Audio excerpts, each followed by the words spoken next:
আজকে কত তারিখ? সেপ্টেম্বরের 2 তারিখ। 31শে ডিসেম্বরের মধ্যে ধূপগুড়ি মহকুমা হবে।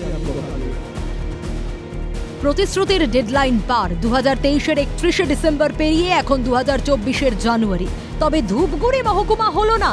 গত সেপ্টেম্বরে ধূপগুড়ির উপনির্বাচনে তৃণমূল প্রার্থীর প্রচারের ঝড় তুলতে অভিষেক দিয়েছিলেন মহকুমা প্রতিশ্রুতি। জনতাও ধূপগুড়িতে জিতিয়েছে তৃণমূলের নির্মল চন্দ্র রায়কে, কিন্তু তারপরই ধূপগুড়ি থেকে উবে গেছে মহকুমা প্রতিশ্রুতির কর্পূর। সবই কি তবে ভোটে জেতার টোপ ছিল? রাগে ফুঁসছে জনতা। প্রতিবাদ অনশনে বসেছে ধূপগুড়ির নাগরিক মঞ্চ। একটা কথা হচ্ছে, কখনো বিধানসভায় বলা হচ্ছে, কখনো মন্ত্রিসভায় পাশ করা হয়েছে, সে কথা বলা হচ্ছে। আবার নতুন করে যেটা শুরু হয়েছে সেটা হচ্ছে কোর্টের একটা প্রসঙ্গ।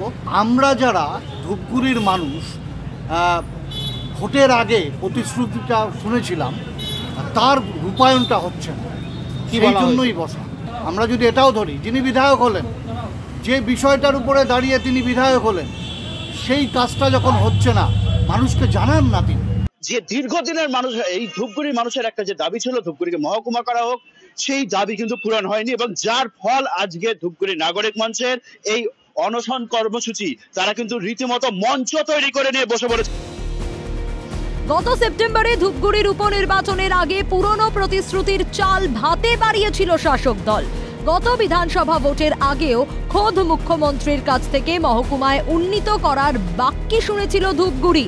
ধূপগুড়ির মানুষের কাছে আমি বলেছিলাম আমাদের দল থেকে যে আমরা ধূপগুড়ির মানুষকে নিশ্চয়ই আমরা আপনাদের সাব ডিভিশন অনেক দূরে যেতে হয়, সেখানে আপনাদের খুব কষ্ট হয়, তাই আমরা ধূপগুড়ির সাব ডিভিশন আমরা করব।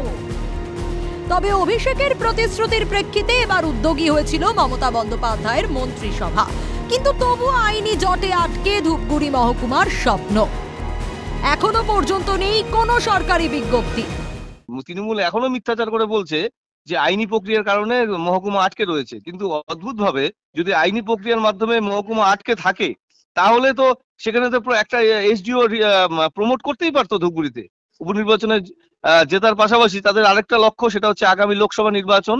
সেই লোকসভা নির্বাচনেও ঠিক মানুষকে এইরকম ভাবে তারা ধোঁকা দেওয়ার চেষ্টা করছে এবং ধূপগুড়ি মানুষের হৃদয় নিয়ে ছিনিমিনি খেলছে। মহকুমা চান, ধূপগুড়িকে জেতান। ঠুনকো প্রতিশ্রুতি লেখা পোস্টারগুলো চোখে জ্বালা ধরায়। উপনির্বাচন গিয়ে লোকসভা ভোট আসার পালা, আবারও মিলবে প্রতিশ্রুতি, কিন্তু এবার কি আর আশ্বাসে ভুলবে ধূপগুড়ি? ঝিলাম দেবের রিপোর্ট, ক্যালকাটা নিউজ।